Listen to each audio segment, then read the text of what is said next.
Narayanganj city নির্বাচনে প্রার্থীদের নানা প্রতিশ্রুতি, উন্নয়নের ধারাবাহিকতা আর সবুজ নগরী গড়ার অঙ্গীকার আইভির। অবকাঠামো উন্নয়নকে প্রাধান্য দিচ্ছেন সাখাওয়াত। বাহারি রং ও নকশার খাদি পোশাক হাল ফ্যাশনে যোগ করছে নতুন মাত্রা। প্রয়োজনীয় নীতি সহায়তা পেলে বিদেশে বাজার ধরা সম্ভব দাবি সংশ্লিষ্টদের। ব্রিটেনে অবৈধভাবে দাম বাড়ানোর অভিযোগে ওষুধ প্রস্তুতকারী প্রতিষ্ঠান ফাইজার ইনকে জরিমানা করায় স্বাগত জানালো সাধারণ মানুষ।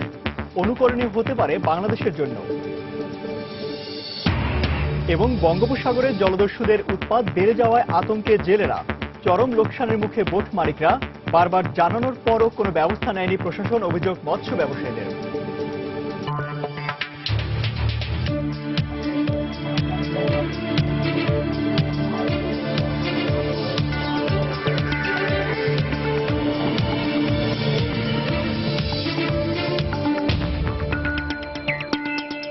দেখছিলেন শিরোনাম। আমন্ত্রণ জানাচ্ছি দেশ ও দেশের বাইরে অর্থ বাণিজ্যের নানা খবর নিয়ে আমাদের নিয়মিত আয়োজন এই সময় বাণিজ্যে। আর আপনাদের সঙ্গে আছি আমি ইমতিয়াজ আহমেদ। দর্শক, শুরুতেই নারায়ণগঞ্জ সিটি কর্পোরেশন নির্বাচন প্রসঙ্গ। উন্নয়নের ধারাবাহিকতা আর সবুজ নগরী গড়ার অঙ্গীকার নিয়ে নির্বাচনী ইশতেহার তৈরি করেছেন নারায়ণগঞ্জ সিটি কর্পোরেশনের আওয়ামী লীগের মেয়র প্রার্থী সেলিনা হায়াত আইভি। আর বিএনপির প্রার্থী সাখাওয়াত হোসেনের ইশতেহারও থাকছে রাস্তাঘাট সহ অবকাঠামোগত উন্নয়নের কথা। পাশাপাশি দলীয় ভিত্তিক এ নির্বাচনে প্রাধান্য পাচ্ছে নিজ নিজ দলের বার্তা। প্রচার প্রচারণা আর স্লোগানে মুখর এখন নারায়ণগঞ্জ সিটি। উন্নয়নের নানা প্রতিশ্রুতি নিয়ে প্রার্থীরা হাজির হচ্ছেন ভোটারদের কাছে। নির্বাচনকে সামনে রেখে আনুষ্ঠানিক ইস্তেহার না দিলেও আওয়ামী লীগের মেয়র প্রার্থী সেলিনা হায়াত আইভির ভাবনায় আছে নিজের অসমাপ্ত কাজ সম্পন্ন করা, সন্ত্রাস ও মাদক মুক্ত পরিকল্পিত নগর গড়ে তোলা। অপরদিকে বিএনপির প্রার্থী সাখাওয়াত প্রাধান্য দিচ্ছেন যানজট মুক্ত একটি পরিকল্পিত নগরায়নে। যানজটের জন্য আমরা আপাতত অন্তত নারায়ণগঞ্জের চাষারায় এবং 2 নম্বর গেটে 2টা ফুট ওভারব্রিজ সেটা তো করা যায়। নারায়ণগঞ্জে এই আবাল বৃদ্ধ বনিতাদের জন্য একটা মুক্ত শ্বাস নেওয়ার মতো জায়গা নাই। যে ব্যাপারগুলি আছে সেগুলির প্রতিফলনই আমাদের ইশতেহারে থাকবে। এবার মূলত আমরা গত বছরে যে উন্নয়ন কর্মকাণ্ড হয়েছে, বিশেষ করে রাস্তাঘাট, ড্রেনেজ, পয় নিষ্কাশন, এগুলির ব্যাপারে আমরা মূলত জোর দিচ্ছি। সবুজায়ন করা, নারায়ণগঞ্জকে যাতে লোকজন শান্তির মডেল একটা হিসেবে জনগণ দেখতে পারে সেই চেষ্টা আমরা করব। নৌকা আর ধানের শীষের 2 প্রার্থীর দলীয় বার্তাও পৌঁছে দেওয়া হচ্ছে ভোটারদের কাছে। আমাদের মাননীয় প্রধানমন্ত্রী যে মিশন নিয়ে এগিয়ে যাচ্ছেন 2021 সালের মধ্যে মধ্যমায়ের দেশে পরিণত করার জন্য, কাজে সেই হিসাব সেটাকেও আমরা মাথায় রেখে আমরা সেভাবে কাজ করে যাচ্ছি। মানুষের যে আকাঙ্ক্ষা, তাদের যে মৌলিক চাহিদা, আমরা সেটার উপরেই আছি। কি পেল আর কি পেল না তার একটা হিসাব নিকাশ কিন্তু নারায়ণগঞ্জবাসী করবে। প্রায় 5.25 লাখ ভোটার 22 ডিসেম্বর নির্বাচিত করবেন তাদের পরবর্তী মেয়র। রাশেদ লিমন, সময় সংবাদ, নারায়ণগঞ্জ। দর্শক, এই মুহূর্তে নারায়ণগঞ্জের শহীদনগর এলাকায় গণসংযোগ করছেন বিএনপি সমর্থিত মেয়র প্রার্থী সাখাওয়াত হোসেন খান। সেখানে আছেন রিপোর্টার রাশেদ লিমন। এছাড়া আওয়ামী লীগের সমর্থিত মেয়র প্রার্থী ডাক্তার সেলিনা হায়াত আইভি গণসংযোগ করছেন কুড়িপাড়া এলাকায়। সেখানে রয়েছেন রিপোর্টার মাহমুদ জাকিব। আমরা সরাসরি চলে যাচ্ছি তাদের কাছে। শুরুতে যাচ্ছি রাশেদ লিমনের কাছে। বলতে গেলে প্রচার প্রচারণায় কিন্তু মুখর হয়ে আছে এই নারায়ণগঞ্জ সিটি কর্পোরেশন এলাকা। সকাল থেকেই কিন্তু আসলে যে শুধু যে মেয়র প্রার্থীরা তাই নয়, কাউন্সিলর প্রার্থীরাও কিন্তু বিভিন্ন জায়গায় তাদের প্রচারণা চালাচ্ছে, ভোটারদের দ্বারে দ্বারে যাচ্ছে এবং পুরো পোস্টারে কিন্তু ছেয়ে আছে এই নারায়ণগঞ্জ সিটি কর্পোরেশন এলাকা। এবং আমি এই যে সকাল থেকে দেখছি নারায়ণগঞ্জ সিটি কর্পোরেশনের মেয়র প্রার্থী, বিএনপির মনোনীত মেয়র প্রার্থী অ্যাডভোকেট সাখাওয়াত হোসেন, তিনি কিন্তু প্রচারণায় রয়েছেন। তিনি সকাল থেকে নগরীর প্রায় বেশ কয়েকটি এলাকায় প্রচারণা চালাচ্ছেন এবং এই মুহূর্তে আমরা ওনার সাথেই রয়েছে শহীদ নগর এলাকা। এবং এই শহীদ নগর এলাকায় কিন্তু উনি যে প্রচারণা চালাচ্ছেন, ওনার যে প্রচারণা মূলত আসলে বিভিন্ন উন্নয়নমূলক কর্মকাণ্ডের প্রতিশ্রুতি, একটি নগরকে একটি আধুনিক নগর হিসেবে প্রতিষ্ঠার প্রতিশ্রুতি উনি মূলত দিচ্ছেন। এবং পাশাপাশি আমরা জানতে চেয়েছিলাম কিছুক্ষণ আগে যে এই যে গতকাল উনি সেই তফসিল ঘোষণার পরে যখন প্রতীক বরাদ্দ পেলেন তার আগে থেকেই কিন্তু উনি বারবারই সেনা মোতায়েনের কথা বলে আসছিলেন। এবং গতকালকে কিন্তু নির্বাচন কমিশন আইন শৃঙ্খলা বৈঠকের পরে কিন্তু জানিয়ে দিয়েছেন যে আইন শৃঙ্খলা বাহিনী থেকে প্রাপ্ত তথ্য বা গোয়েন্দা সংস্থা থেকে প্রাপ্ত তথ্য থেকে আসলে পরিস্থিতি অনেকটা স্বাভাবিক মনে হচ্ছে, যে কারণে আসলে এই নির্বাচনে সেনা মোতায়েনের প্রয়োজন দেখছে না নির্বাচন কমিশন। এবং এর পরিপ্রেক্ষিতে ওনার কাছে আজকে জানতে চাই, উনি কিন্তু বিষয়টি আবারও বলেছেন যে যদিও নির্বাচন কমিশন বলেছে যে সেনা মোতায়েনের প্রয়োজন নেই, কিন্তু উনি তারপর আবারও তার সেই সেনা মোতায়েনের বিষয়টি কিন্তু জানিয়েছেন, যে তিনি আবারও বলছেন যে নির্বাচনের অন্তত 7 দিন আগে সেনা মোতায়েন করলে নির্বাচনটি আরো সুষ্ঠু হতো। যদিও এখন পর্যন্ত এই নির্বাচনকে কেন্দ্র করে কোনো ধরনের সহিংসতা কিংবা বড় ধরনের কোনো অভিযোগ এ ধরনের পরিস্থিতি কিন্তু সৃষ্টি হয়নি, এবং এই বিষয়টি উনিও বলছেন যে এখন পর্যন্ত পরিবেশ সুষ্ঠু রয়েছে, এবং এই ধরনের পরিবেশ চলতে থাকতে আগামী 22 ডিসেম্বর পর্যন্ত যদি চলতে থাকে তাহলে কিন্তু এই নির্বাচন একটি সুষ্ঠু নির্বাচন হবে বলে উনি আশা করছেন। এবং পাশাপাশি সাধারণ মানুষের কথা যদি বলি, সাধারণ মানুষের মধ্যে কিন্তু উৎসাহ উদ্দীপনার কোনো কমতি নাই। প্রচারণা যে কোনো প্রার্থীরা যখন প্রচারণায় যাচ্ছেন মানুষের উৎসাহ, তারা আসলে যে দলের বা যে প্রার্থীর সমর্থন হোক না কেন বা যাকেই ভোট দিক না কেন, প্রার্থীরা গেলে যে কোনো প্রার্থী গেলেই তারা কিন্তু এগিয়ে আসে, প্রার্থীদের সঙ্গে কথা বলে, তাদের বিভিন্ন প্রতিশ্রুতি শোনেন। আসলে মূলত যারা সাধারণ ভোটার রয়েছেন তারা কিন্তু সব প্রার্থীকে যাচাই করে নিচ্ছেন যে তার প্রার্থীরা কিভাবে যাচ্ছেন তাদের কাছে, বা তাদের কাছে কি প্রতিশ্রুতি নিয়ে যাচ্ছেন, এই বিষয়গুলোও কিন্তু তারা ভালোভাবে যাচাই করে নিচ্ছেন। এবং অ্যাডভোকেট সাখাওয়াত উনি যেমনটি বলছিলেন যে উনি মানুষের কাছে যাচ্ছেন, মানুষের কাছ থেকে ভালো রেসপন্স পাচ্ছেন, এবং সর্বোপরি উনি যেটি বলছেন যে নির্বাচনী পরিবেশ বা সার্বিকভাবে উনি যেভাবে যাচ্ছেন এইভাবে চলতে থাকলে উনি যে 22 ডিসেম্বরের এই নির্বাচনে উনি ওনার বিজয়ের সম্ভাবনা দেখছেন বলে উনি দাবি করছেন। তো এই ছিল এখনকার মতো আমার কাছ থেকে সবশেষ। কুড়িপাড়া এলাকায় প্রচারণা চালাচ্ছেন আওয়ামী লীগের মনোনীত প্রার্থী সেলিনা হায়াৎ আইভী। সেখানে রয়েছেন সহকর্মী মাহমুদ রাকিব। সেখানকার খবর জানতে চলে যাচ্ছি তার কাছে।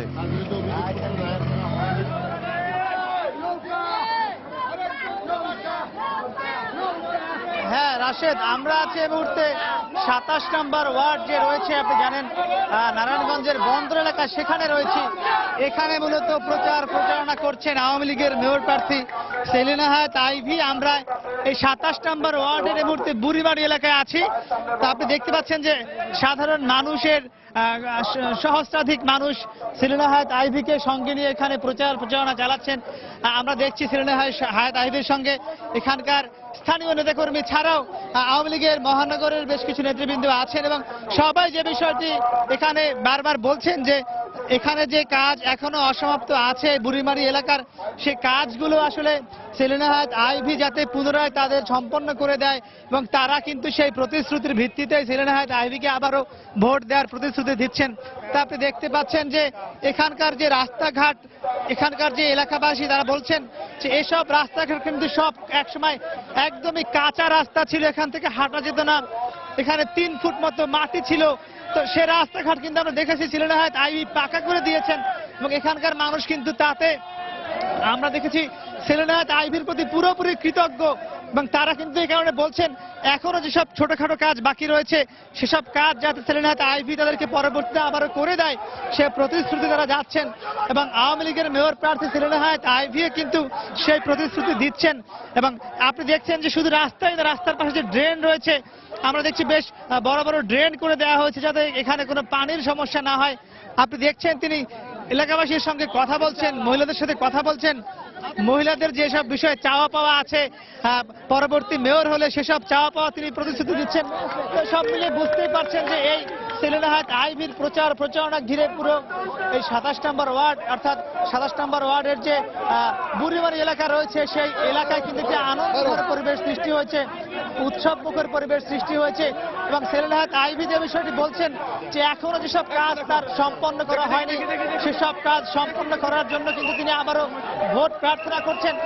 এখন এই বুড়িমারি বাজারে একটি পথসভা করা হবে, সেলিনা হায়াৎ আইভী করবেন, এরপরে মূলত তিনি আবারও প্রচারণায় নামবেন। তো মোটামুটি আমার কাছে 27 নম্বর ওয়ার্ড থেকে এই ছিল সবশেষ খবর। ইমতিয়াজ। দর্শক, নারায়ণগঞ্জ সিটি কর্পোরেশন নির্বাচনের খবরাখবর জানাতে সেখান থেকে আমাদের সঙ্গে যোগ দিয়েছিলেন রাশেদ লিমন এবং মাহমুদ রাকিব। ফিরছে অর্থ বাণিজ্যের নিয়মিত খবরে। বাহারি রং ও নকশার খাদির পোশাক হাল ফ্যাশনে যোগ করেছে নতুন মাত্রা। তবে ব্যাপক চাহিদা সত্ত্বেও ন্যায্য মূল্য না পাওয়া, কাঁচামাল সংকট ও ব্র্যান্ডিং এর অভাবে কাজে লাগানো যাচ্ছে না খাদির বাজার সম্ভাবনা। এ অবস্থায় খাদির পুনর্জাগরণে প্রয়োজনীয় নীতি সহায়তার দাবি সংশ্লিষ্টদের। শুভ খানের রিপোর্ট। চরকায় চলছে খাদির মূল উপকরণ সুতা কাটার কাজ। ববিনে গোছানো এসব সুতা বান্ডিল আকারে চলে যায় তাতে, সেখানেই তৈরি হয় খাদি কাপড়। খাদি শুধু কাপড়ই নয়, এর সাথে জড়িয়ে আছে এ উপমহাদেশের আন্দোলন সংগ্রামের ইতিহাস। 1921 সালের স্বদেশী আন্দোলনে ভারতবর্ষে খাদি কাপড়কে জনপ্রিয় করে তুলেছিলেন মহাত্মা গান্ধী। তখন খাদি হয়ে ওঠে দেশপ্রেমের প্রতীক। বাংলাদেশে খাদির আদিবাস চট্টগ্রাম ও কুমিল্লায়। শুরুর দিকে খাদি কাপড় দিয়ে শুধু তৈরি হতো শীতকালীন শাল, তবে সময়ের পরিক্রমায় ফ্যাশন ডিজাইনারদের ছোঁয়ায় মোটা ও মিহি সুতায় তৈরি হচ্ছে পাঞ্জাবি, ওড়না, স্কার্ট ও ফতুয়া সহ অনেক পোশাক, যা সারা বছর পরার উপযোগী। কাপড়ের রং, নকশা ও বুনন বৈচিত্র্যের কারণে বাজারে দিন দিন বাড়ছে খাদির চাহিদা। আমাদের বাচ্চা থেকে বৃদ্ধ কালেকশন পর্যন্ত করা হয়, মেয়েদেরও আছে লেডিস কোটি, তুরিও, ওড়না। তো এখন মনে হয় যে খাদিটা আবার নতুন করে আসতেছে। আমাদের বিক্রিটা ভালোই হচ্ছে, বিশেষ করে আমাদের শীতের যে খাদি শালটা, এটার উপরে কাস্টমার খুবই আগ্রহী।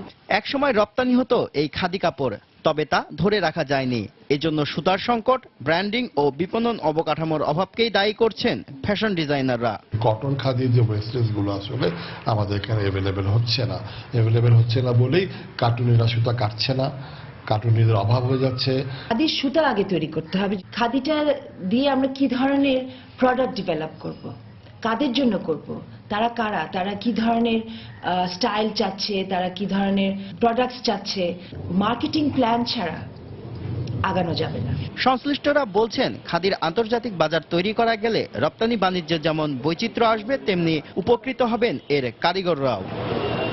শুভ খান, সময় সংবাদ, ঢাকা। রিজার্ভ চুরির ঘটনায় জড়িত 23 বিদেশি ব্যক্তির পরিচয় নিশ্চিত হওয়া গেছে বলে জানিয়েছেন সিআইডির ফিনান্সিয়াল ক্রাইম ইউনিটের প্রধান শাহ আলম। গতকাল রাজধানী পুলিশ অফিসার্স ক্লাবে সাংবাদিকদের এক প্রশ্নের জবাবে তিনি এই কথা বলেন। এ কাজে বাংলাদেশ ব্যাংকের কয়েকজনের জড়িত থাকার বিষয়টি প্রমাণিত বলেও জানান তিনি। দেশি এবং বিদেশি কিছু লোক মিলে করেছে এবং তাদের স্পষ্ট প্রমাণ আমাদের কাছে এখন আছে, কারা করেছে এবং এক্স্যাক্টলি কি করেছে। এই যে কাজগুলো তারা করেছে সেখানে বাংলাদেশ ব্যাংকের কিছু কর্মকর্তা আছেন যারা এই কাজের মধ্যে জড়িত আছেন। হ্যাকিংটা যিনি করিয়েছেন, টেকনিক্যাল হ্যাকারদেরকে যিনি ব্যবহার করেছেন আর যিনি টাকাটা কালেক্ট করিয়েছেন, এই দুজন এক ব্যক্তি হওয়ার সম্ভাবনা বা এক গ্রুপের হওয়ার সম্ভাবনা বেশি। কাজটা এক করতে খুব বেশি কঠিন না। 23টা লোককে জিজ্ঞেস করতে হবে, জানতে হবে যে তোমাদেরকে কে পাঠিয়েছে, টাকাটা নিয়ে কাকে দিয়েছো। বিদ্যুৎ ও জ্বালানির পর এবার গ্যাস সঞ্চালনে বাংলাদেশ ভারত সম্পর্কের নতুন সম্ভাবনা দেখা দিয়েছে। ভারত তাদের দেশেরই অন্য অংশের জন্য বাংলাদেশের মধ্য দিয়ে গ্যাস সঞ্চালন করতে চায়। এক্ষেত্রে বাড়তি লাভ হিসেবে সঞ্চালন চার্জের পাশাপাশি বাংলাদেশ সেই গ্যাসের ভাগাভাগিরও সুযোগ পেতে পারে। সময় সংবাদের সঙ্গে আলাপচারিতায় এমন সম্ভাবনার কথা জানিয়েছেন বিদ্যুৎ ও জ্বালানি প্রতিমন্ত্রী নসরুল হামিদ। খুব শিগগিরই গ্যাসের দাম নিয়ে সিদ্ধান্ত আসছে বলেও জানান প্রতিমন্ত্রী। 2013 সালের 5 অক্টোবর মাত্র 50 মেগাওয়াট বিদ্যুৎ আমদানির মাধ্যমে প্রথমবারের মতো বিদ্যুৎ ও জ্বালানি খাতে সম্পর্কের সূচনা হয় বাংলাদেশ ও ভারতের মধ্যে। প্রথম পর্যায়ে ভারত থেকে গ্রিড ইন্টারকানেকশনের মাধ্যমে সর্বোচ্চ 250 মেগাওয়াট বিদ্যুৎ এলেও বর্তমানে এই বিদ্যুতের পরিমাণ দাঁড়িয়েছে 600 মেগাওয়াটে। বিদ্যুতের পর এবার গ্যাস সেক্টরেও বাংলাদেশকে পাশে চায় ভারত। সম্প্রতি ভারতের গ্যাস উৎপাদন এবং বিতরণ সংশ্লিষ্ট রাষ্ট্রায়ত্ত company Gas Authority of India Limited GAIL বাংলাদেশের যশোর দিয়ে উত্তরের জেলা রংপুর হয়ে শিলিগুড়ি পর্যন্ত গ্যাস সঞ্চালন পাইপলাইন নির্মাণের প্রস্তাব দিয়েছে বাংলাদেশকে। এর ফলে বাড়তি লাভ হিসেবে বাংলাদেশ গ্যাস সঞ্চালন চার্জ এবং প্রয়োজনে ওই নেটওয়ার্ক থেকে গ্যাস সংগ্রহ করতে পারবে। প্রাথমিক পর্যায়ে থাকা ওই প্রস্তাব নিয়ে সরকার কাজ করছে বলে জানিয়েছেন বিদ্যুৎ ও জ্বালানি প্রতিমন্ত্রী। যশোর দিয়ে তারা ওই বেল্টে তাদের পাইপলাইন নির্মাণ হচ্ছে। আমরা যদি সেই পাইপের সাথে সংযোগ হতে পারি, আমাদের সবচেয়ে বড় অ্যাডভান্টেজ হলো আমাদের গ্রিড লাইনগুলো তৈরি হয়ে আছে। সারা বাংলাদেশে কিন্তু মোটামুটি একটা লাইন আমরা তৈরি করে ফেলছি গ্রিড। এটার সাথে যদি ওরা আমাদের খুলনার যে লাইনটা আমরা নিয়ে গেছি সেটার সাথে যদি সংযোগ হতে পারে, ওরা চাচ্ছে যে রংপুর দিয়ে আবার তারা শিলিগুড়ি দিয়ে বের করে ফেলতে পারে। আমাদের পাইপলাইন ইউজ করার জন্য আমাদেরকে তারা উইলিং চার্জ দিবে, সেখানে আমরা ইনকাম করতে পারবো এবং সেখান থেকে আমরা গ্যাসও নিতে পারবো। আমরা ওদেরও লাভ হবে ওদের উত্তরাংশে গ্যাস যাওয়ার জন্য। সময় সংবাদের সঙ্গে আলাপচারিতায় তিনি বলেন, গ্যাসের দাম পুনর্নির্ধারণের বিষয়টি প্রায় চূড়ান্ত। খুব শিগগিরই এই ব্যাপারে চূড়ান্ত সিদ্ধান্ত আসবে। আমরা আশা করছি একটা অ্যাডজাস্টমেন্ট হওয়া উচিত। পাবলিক ট্রান্সপোর্টগুলিতে একটা কমফোর্ট জোন থাকা উচিত, বাট প্রাইভেট কারগুলিতে একটা অ্যাডজাস্টমেন্ট হওয়া উচিত ফুয়েলের সাথে, লিকুইড ফুয়েলের সাথে। এছাড়া তিনি জানান তুর্কমেনিস্তান থেকে আফগানিস্তান, পাকিস্তান হয়ে ভারত পর্যন্ত টাপি নামের যে আন্তদেশীয় গ্যাস সংযোগ হবে সেটি নিয়েও ভাবছে বাংলাদেশ। দেবাশিস রায়, সময় সংবাদ, ঢাকা। ব্রিটেনে অবৈধভাবে ওষুধের দাম বাড়ানোর অভিযোগে বিশ্বের সবচেয়ে বড় ওষুধ প্রস্তুতকারী প্রতিষ্ঠান ফাইজার ইনকে জরিমানা করায় ঘটনাকে স্বাগত জানিয়েছে সর্বস্তরের মানুষ।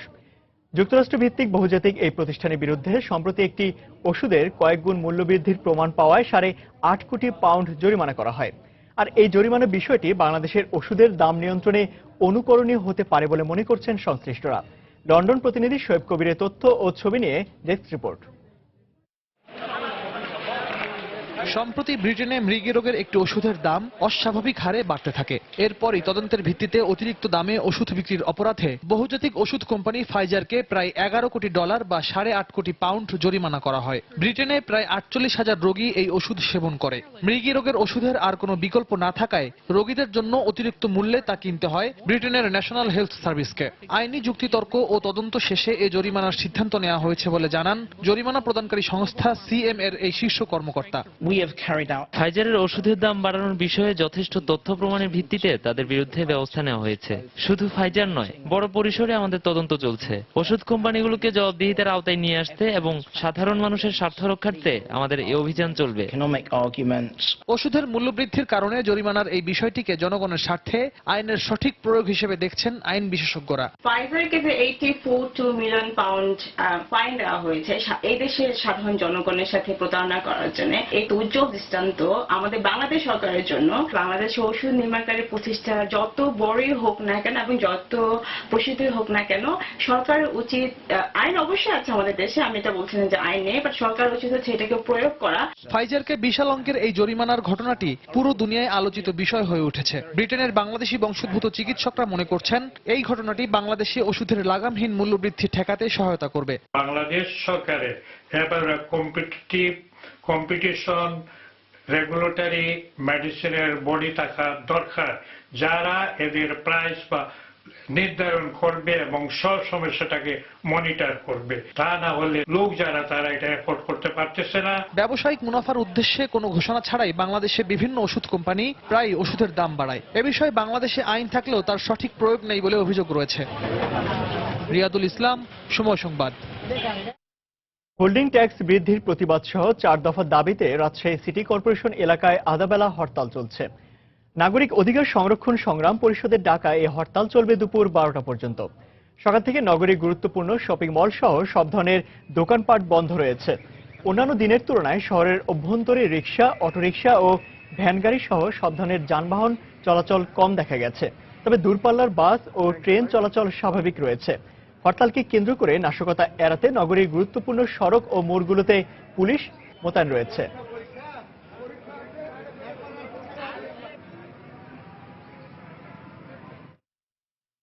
হোল্ডিং ট্যাক্স বৃদ্ধির প্রতিবাদ সহ 4 দফা দাবিতে রাজশাহী সিটি কর্পোরেশন এলাকায় আধাবেলা হরতাল চলছে।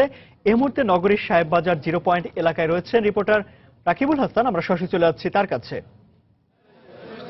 ধন্যবাদ ইমতিয়াজ। রাজশাহী নাগরিক অধিকার রক্ষা সংগ্রাম পরিষদের পক্ষ থেকে 4 দফা দাবিতে কিন্তু আজকে রাজশাহী সিটি কর্পোরেশনের ভেতরে কিন্তু হরতাল ডাকা হয়েছিল এবং সেটি কিন্তু সকাল ভোর 6টা থেকে শুরু করে দুপুর 12টা পর্যন্ত কিন্তু এই হরতাল পালন করছেন তারা। এবং আমরা দেখেছি যে সকাল থেকেই কিন্তু বিভিন্ন জায়গায় বিভিন্ন যে মার্কেটগুলো রয়েছে সেগুলো কিন্তু বন্ধ রয়েছে এবং হরতাল কে কেন্দ্র করে কিন্তু এখানকার যারা ব্যবসায়ীরা রয়েছেন তারা এটার সঙ্গে একত্রতা হয়ে কিন্তু দোকানপাটগুলো বন্ধ রেখেছেন। এবং যে নগরীর আরডি মার্কেট, সাহেববাজার সহ যে কোনো সব ধরনের দোকানপাট আমরা বন্ধ দেখতে পেয়েছি। এমনকি রাজশাহীর এই সাহেববাজারে যে মাস্টারপাড়া কাঁচা বাজারটি রয়েছে সেই কাঁচা বাজারও কিন্তু আমরা এখানে দেখেছি যে আজকে বন্ধ ছিল। এবং তারা যেই সমস্ত দাবিগুলো করছে যে মূলত সিটি কর্পোরেশন কিছুদিন আগে যে তারা বলছেন যে তারা দাবি করছেন যে অমানবিক হারে বর্ধিত হোল্ডিং ট্যাক্স তারা বাতিল চাচ্ছেন এবং সেই সাথে অস্বাভাবিক হারে বর্ধিত ট্রেড লাইসেন্স ফি তারা বাতিল চাচ্ছেন এবং তারা বলছেন যে আসলে অন্যায্যভাবে আরোপিত সাইনবোর্ড ফি প্রত্যাহার করার দাবি করছেন এবং অসহনীয় পর্যায়ে ভ্যাট আরোপ যেটি করা হচ্ছে, অসহনীয় পর্যায়ে যে ভ্যাট আরোপ করা হয়েছে সেই ভ্যাট আরোপ থেকে প্রত্যাহার করার তারা দাবি করছেন।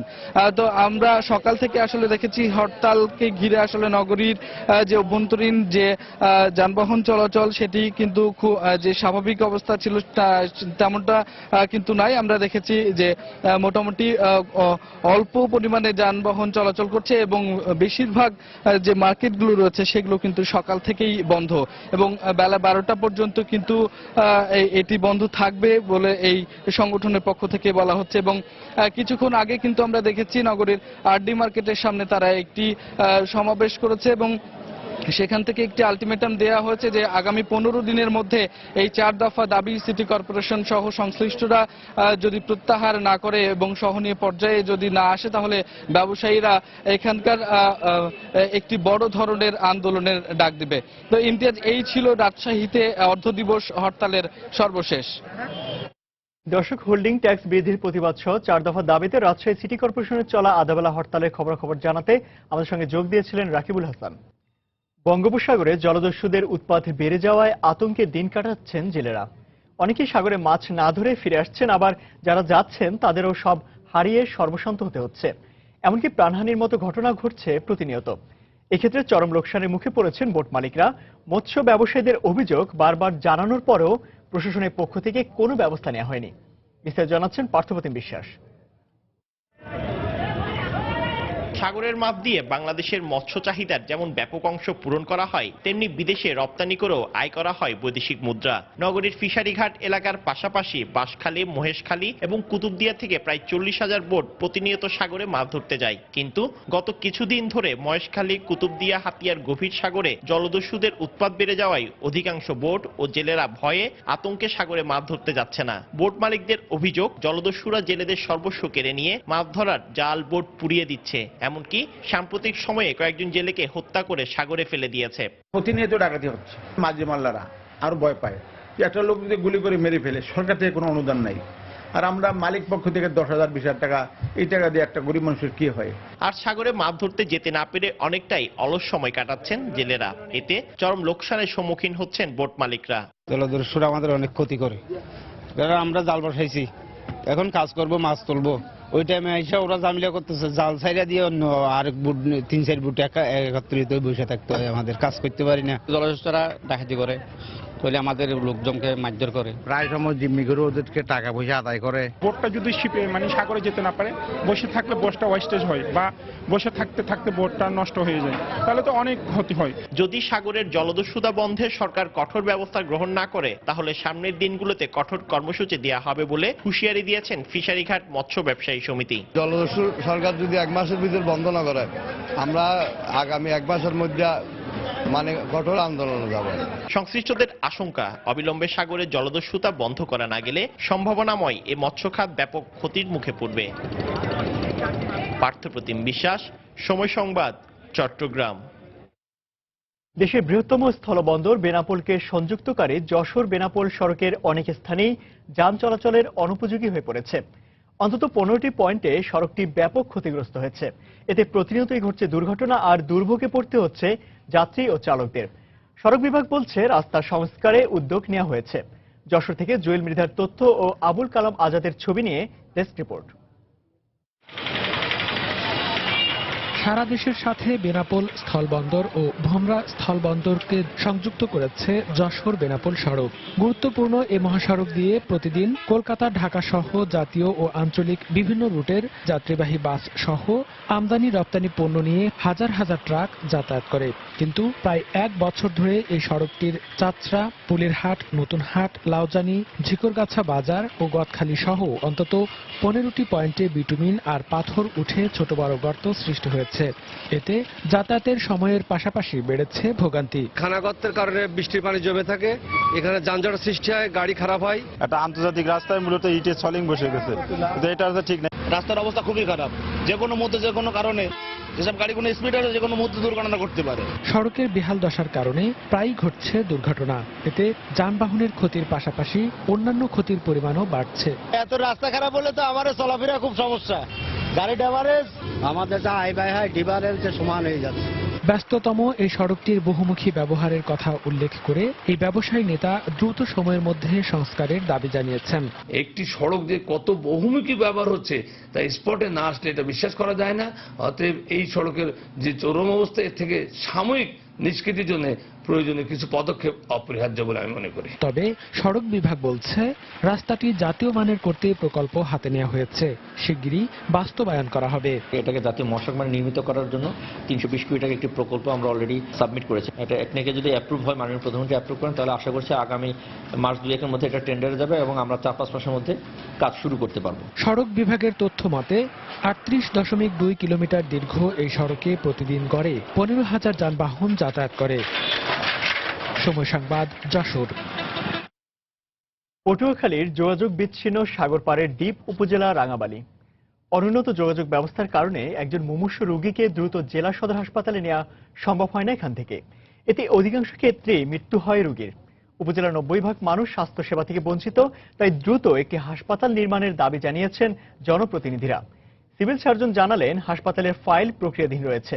সুজন দামের ছবি ও মোহাম্মদ মনির হোসেন বাদলের ছবি নিয়ে তথ্য নিয়ে ডেস্ক রিপোর্ট।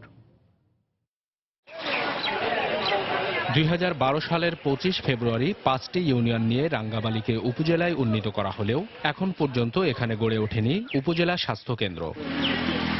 তবে এখানকার মানুষের চিকিৎসা সেবার জন্য রয়েছে উপস্বাস্থ্য কেন্দ্র ও কমিউনিটি ক্লিনিক। প্রতিটি ইউনিয়ন স্বাস্থ্য কেন্দ্রে একজন করে এমবিবিএস ডাক্তার নিয়োগ করা হলেও তারা কর্মস্থলে আসেন না। ফলে স্বাস্থ্যসেবা বঞ্চিত এখানকার হাজার হাজার মানুষ। এখানে যে ডাক্তার দেওয়া হয়, মেডিকেল স্ট্যান্ড দেওয়া হয়, তারাও ঠিকমতো থাকে না। এমবিবিএস ডাক্তার থাকলেও মাঝে মাঝে তাকে পাওয়া যায়, মাঝে মাঝে পাওয়া যায় না। ইমার্জেন্সি কোনো রোগীকে রেফার করতে হলে পটুয়াখালী রেফার করতে হয়। অন্যদিকে অনুন্নত যোগাযোগ ব্যবস্থার কারণে আগুনমুখা নদী পাড়ি দিয়ে জেলা সদরে নিতে দীর্ঘ সময় লাগায় রোগীদের জীবন সংকটাপন্ন হয়ে পড়ে। ঘন্টার পর ঘন্টা নদীর পাড়ে বসে থাকতে হয়, তারপর একটা ট্রলার পায়, সেটা দিয়ে যায়, কেউ বাঁচে কেউ মারা যায়। ভালো যদি একটা ডাক্তার থাকে তাই আমাদের কোনো জায়গায় যাওয়া লাগতে পারে না। অনেক সময় ভুল চিকিৎসা বশত মৃত্যুও ঘটে। এই অবস্থায় স্থানীয় জনপ্রতিনিধির দাবি, উপজেলার মানুষ স্বাস্থ্যসেবা থেকে পুরোপুরি বঞ্চিত, তাই জরুরি ভিত্তিতে হাসপাতাল নির্মাণ করা হোক। আমাদের এই স্বাস্থ্য সেবাটার উন্নয়নের জন্য ইমিডিয়েট অনবরত বিলম্বে হসপিটাল দরকার। পরিবার কল্যাণ পরিদর্শিকা ও কমিউনিটি সহকারী মেডিকেল অফিসার জানালেন, উপজেলার কোনো ইউনিয়নে মেডিকেল অফিসার না থাকায় সেবার মান নিশ্চিত করতে পারছেন না তারা। উপজেলার কোনো এমবিবিএস ডাক্তার নেই, এরকম প্রত্যেকটা ইউনিয়নে একজন কিংবা দুইজন কিংবা কোনো ইউনিয়ন থাকাও আছে। সেবার মান উন্নত করার জন্য যত কিছু প্রয়োজন আমাদের পক্ষে আসলেই অতগুলো সম্ভব না। সিভিল সার্জন চিকিৎসক সংকটের কথা স্বীকার করে জানালেন, হাসপাতালের জন্য একটি ফাইল প্রক্রিয়াধীন রয়েছে। উপজেলা স্বাস্থ্য কমপ্লেক্সটি নির্মিত হওয়ার প্রক্রিয়াধীন আছে। এটি নির্মিত হলে ওই এলাকার জনগণ ভালো স্বাস্থ্যসেবা পাবে। উপজেলার 1.5 লাখ মানুষের স্বাস্থ্য সেবার জন্য রয়েছে 2টি উপস্বাস্থ্য কেন্দ্র ও 12টি কমিউনিটি ক্লিনিক। সময় সংবাদ, পটুয়াখালী। সুনামগঞ্জে শাকসবজির বাম্পার ফলন হয়েছে, তবে যোগাযোগ ব্যবস্থা ভালো না থাকায় ন্যায্য মূল্য থেকে বঞ্চিত হচ্ছেন চাষিরা। কৃষি বিভাগ জানায়, সদর উপজেলার সৈয়দপুর, কৃষ্ণনগর ও বালিকান্দি সহ আশপাশের বিভিন্ন এলাকায় 10,500 হেক্টর জমিতে সবজি চাষ করা হয়। আবহাওয়া অনুকূলে থাকা এসব জমিতে বাঁধাকপি, লাউ, মূলা, শিম, বেগুন ও করলা সহ বিভিন্ন প্রকার শাকসবজির বাম্পার ফলন হয়েছে। তবে উৎপাদিত সবজি বিক্রি করে ন্যায্য মূল্য পাচ্ছে না তারা। চাষিরা জানান, পাশের সুরমা নদীতে ব্রিজ না থাকায় শহর থেকে পাইকাররা সবজি কিনতে আসতে পারছেন না। এতে লাভের অংশ চলে যায় স্থানীয় ফরিয়া ও মধ্যস্বত্বভোগীদের পকেটে। এ অবস্থায় রাস্তাঘাট সংস্কার সহ সুরমা নদীতে একটি ব্রিজ নির্মাণের দাবি জানিয়েছেন এলাকাবাসী।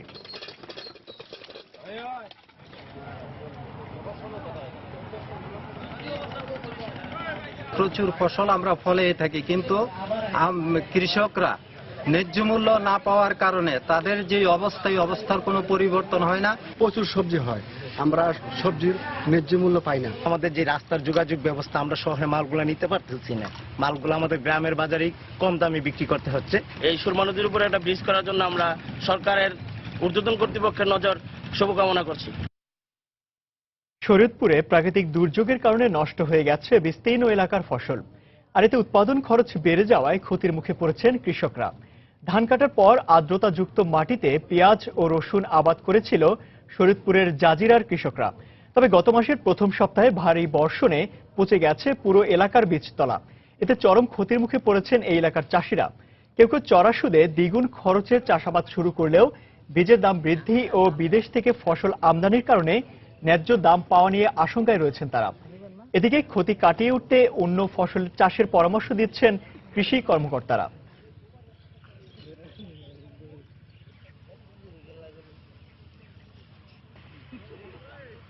টিভি যে লাগাইছিলাম 5 বিঘা, এই 5 লাগাইতেছে সব শেষ। ব্যাংকে থেকে টাকাই না, আমরা এই ফসল পুনরায় আবার ফসলগুলো করতেছি, এতে আমরা ঋণগ্রস্ত, অনেক ঋণগ্রস্ত হয়ে গেছি। সরকার যদি কোনো সহযোগিতা না করে তাহলে আমার তো বাঁচার কোনো পদ্ধতি নাই। স্বপ্নীল আবাসন, সবুজ দেশ, লাল সবুজের বাংলাদেশ, এই স্লোগানকে সামনে রেখে আগামী 21 থেকে 25 ডিসেম্বর বঙ্গবন্ধু আন্তর্জাতিক সম্মেলন কেন্দ্রে আয়োজন করা হয়েছে রিহ্যাব শীতকালীন আবাসন মেলা।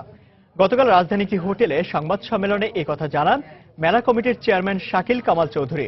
এ সময় লটারির মাধ্যমে আবাসন প্রতিষ্ঠানগুলোকে স্টল বরাদ্দ দেন আয়োজক কমিটির সদস্যরা। সংবাদ সম্মেলনে আরও উপস্থিত ছিলেন রিহ্যাবের প্রথম সহসভাপতি লিয়াকত আলী ভূঁইয়া। এবারের মেলায় 1.5 শতাধিক আবাসন প্রতিষ্ঠানকে 175টি স্টল বরাদ্দ দেওয়া হয়েছে।